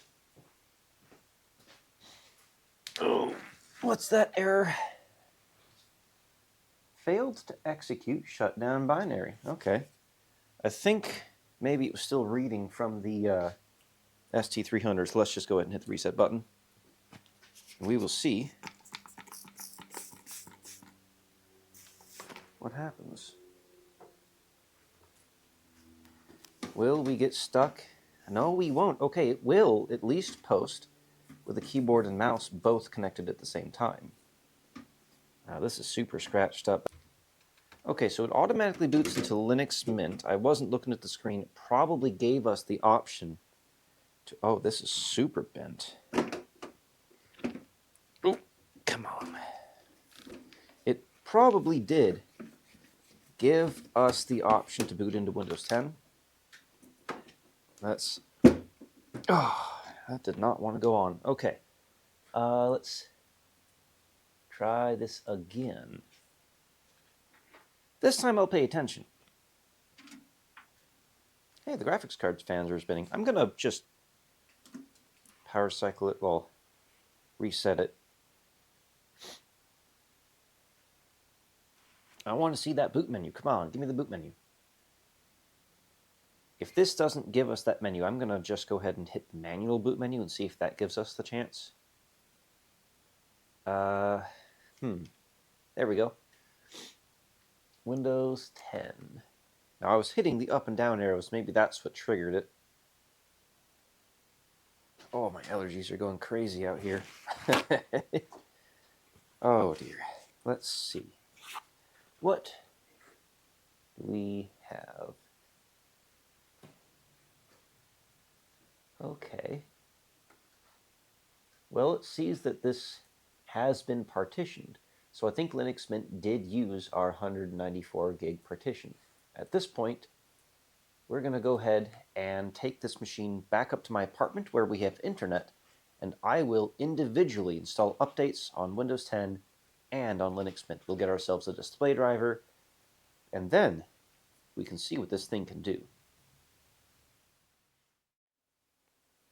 Well, here we are, and yes, I'm very well aware that this isn't exactly the most ideal recording situation, but I've got to do what I've got to do.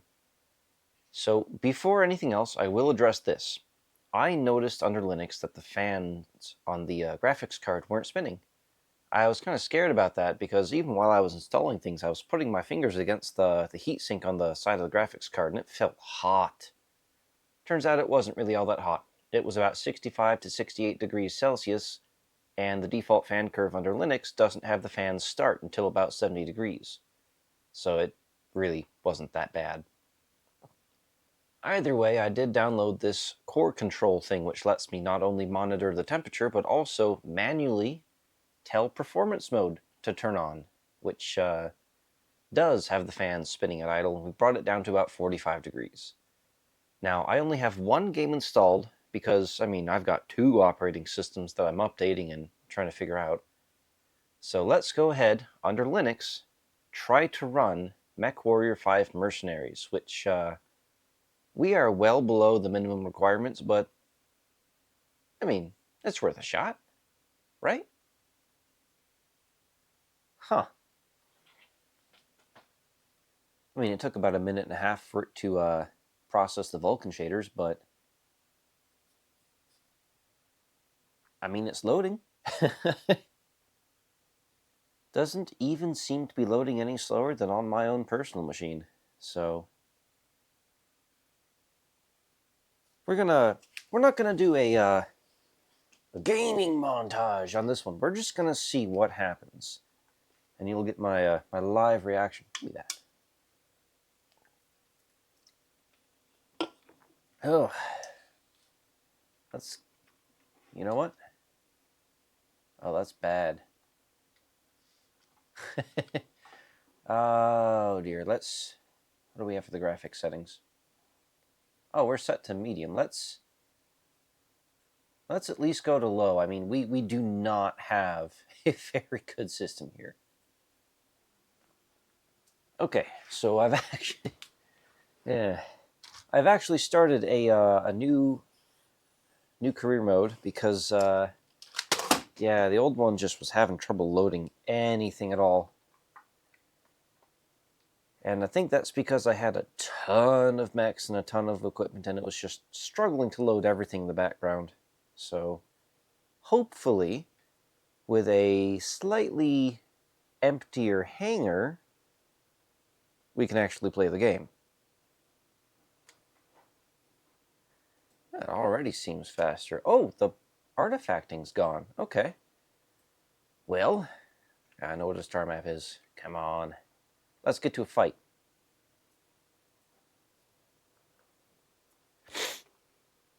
Oh, just for these load times alone, I don't think I'd recommend this.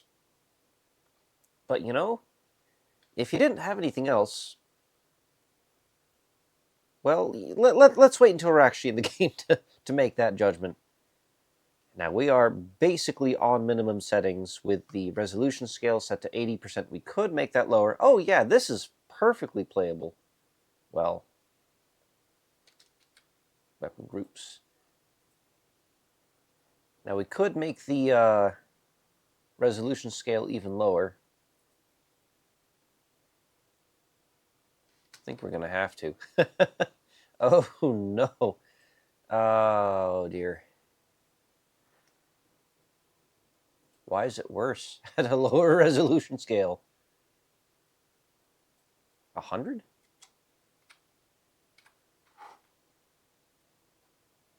Huh.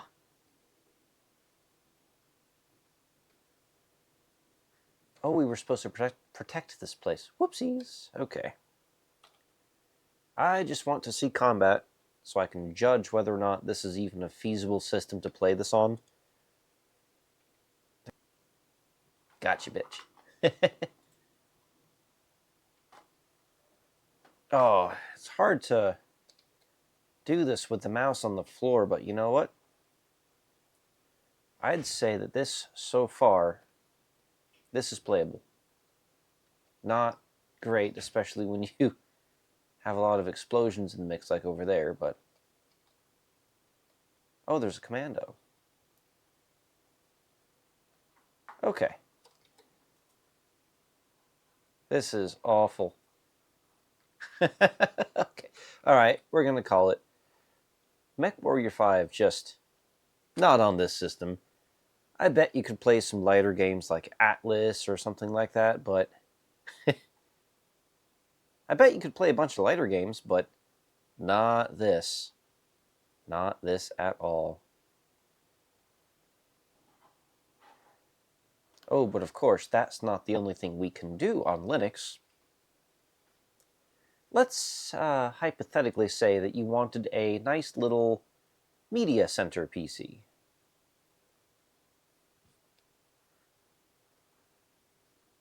Let's see.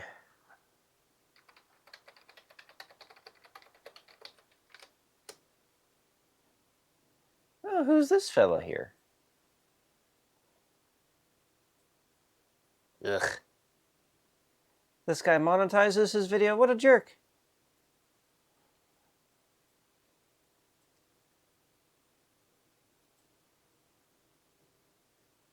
Are we playing at 1080p?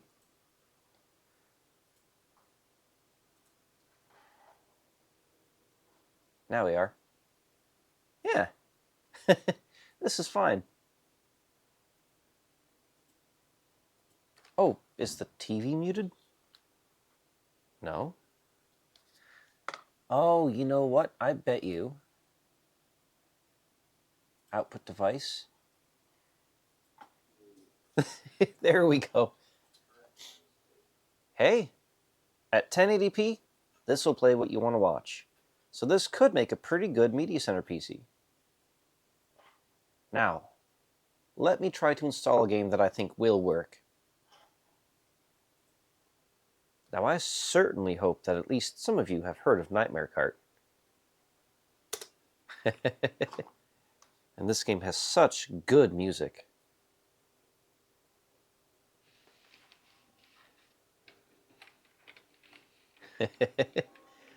Oh, this is such a silly game. It's basically Bloodborne, but Mario Kart.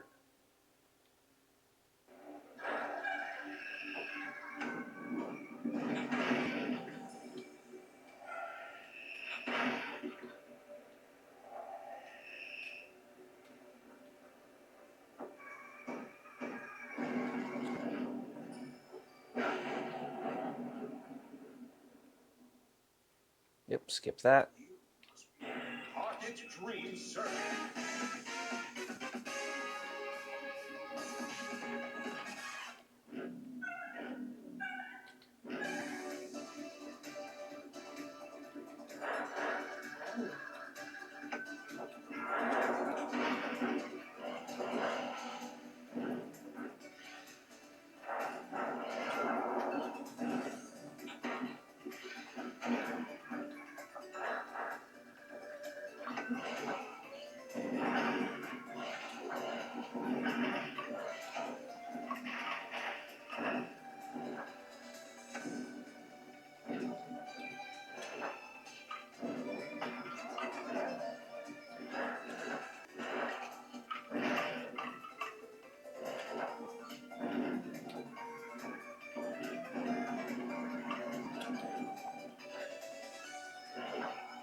And there you go. That's Nightmare Cart. Okay. This one took about 5 years to start, but we have made it to the menu, which is further than we've gotten in previous Linux tests.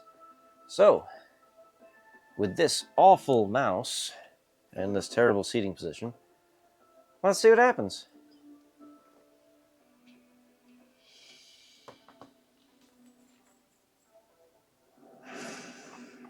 Hey, we're getting all right performance.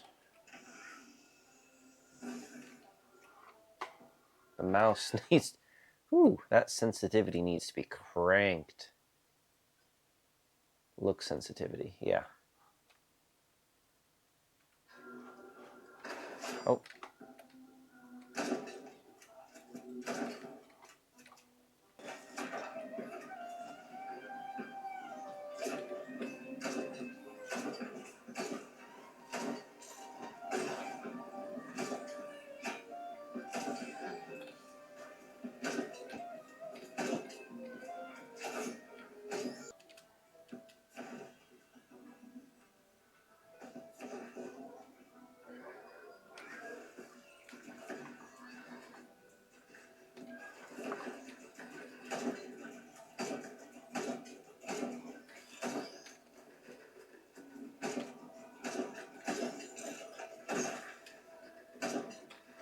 This is hard with the mouse on the floor. Oh, it's giving my hand a cramp. But you know what? I'm just having fun.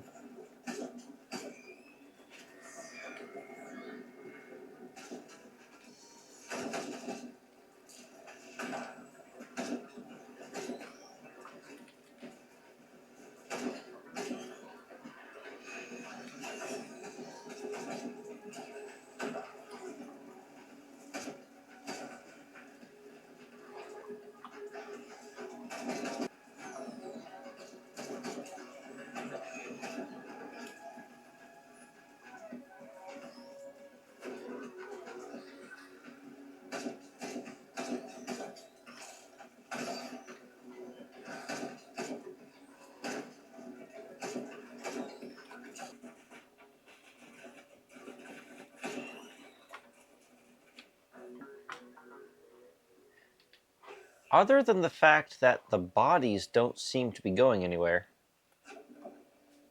this is pretty good, actually.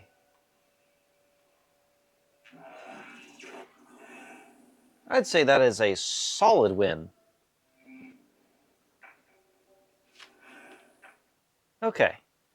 Now, we know that most of these games will run better on Linux versus Windows, but I'm not here to do a Windows versus Linux comparison at the moment. Odds are, if they run as well as Risk of Rain 2, they'll probably run just fine on Windows. However, Windows, with its pretty heavy overhead, especially on a Q6600, might not be as great of a media center machine. So let's pop over to Windows real quick and see how it works.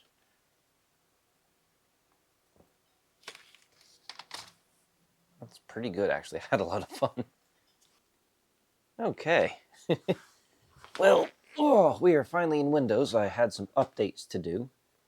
Actually, you know what? Let's make sure that it's not still doing updates before we start our test. Oh, we're good. Okay.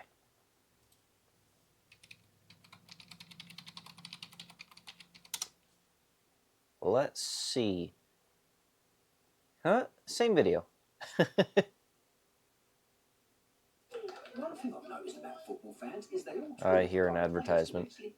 But when you have Geico insurance, you know, today is a very good day.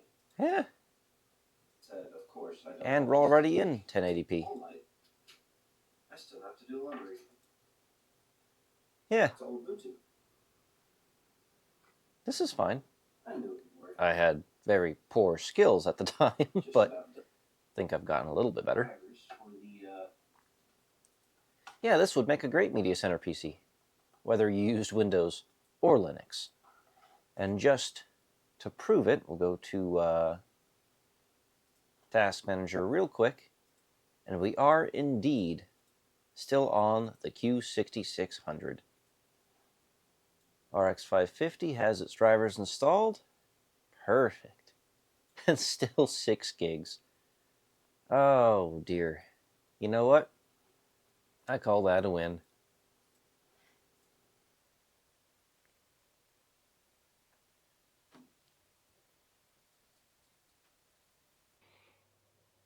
Look at that! We're back in the game room. Obviously this is just for the ending of the video, but we have a lot of really cool stuff upcoming that I'm really excited for, including an ultimate $250 gaming computer. Now, that one's going to be a real treat. So, with that said, I mean, not much left to do other than finish this video here. I wish that I could do more in this space, but unfortunately there just isn't much room left in this room after all of my junk kind of took over. And of course, I haven't even finished moving into the studio. So, thank you very much.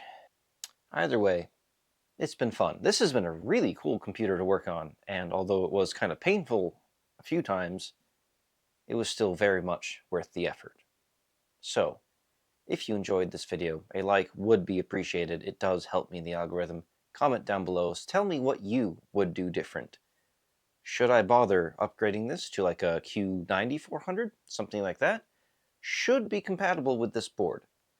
Should I go out of my way to pick up some more RAM, which would help us, especially under Windows? And of course, should I upgrade that graphics card? What do you think I should do? If you want to see more videos like this, you can find those in my back catalog, and of course, if you subscribe, you'll get to see more. If you'd like to send us things to help with builds like this, my P.O. box is listed in the description below, as is my Patreon, where you'll get to see all sorts of behind-the-scenes content, including the video that was supposed to be posted today, until I lost like a quarter of the footage that I could not refilm. So, if you want to see that, go check out my Patreon. And with that, thank you very much for watching. I hope you have a good holiday.